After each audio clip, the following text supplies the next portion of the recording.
Hello, my name is Kathy Nodoff and I'm representing Truth Cures.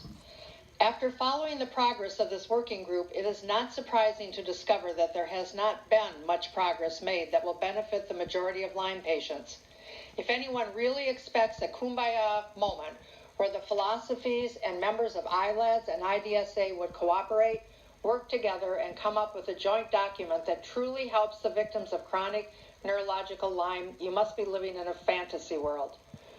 Truth Cures requested a seat at the table to bring a third viewpoint based on scientific studies, which would help avoid this useless two-sided argument to nowhere. We were denied. I know you are catching a lot of grief from all sides. Cynthia Sears, president of the IDSA, wrote you a letter dated November 26, 2018 that excoriated you for IDSA's perception that the working group is biased toward the chronic patients.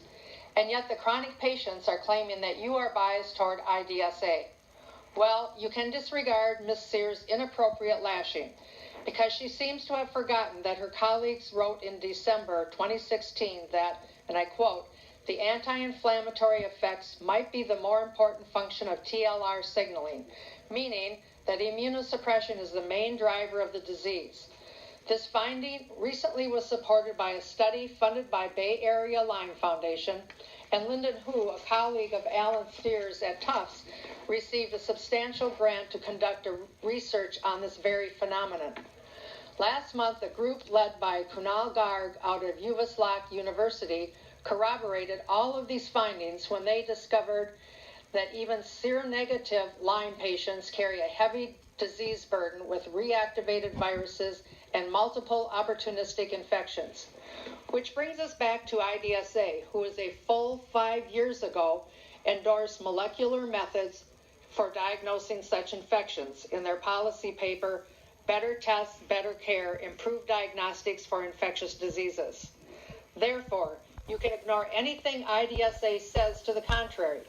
The IDSA's 2000 and 2006 Lyme disease panels refuse to accept or even consider the existence of chronic Lyme disease, once removing a member from the 2000 panel who dissented from the group's position so they could achieve so-called consensus.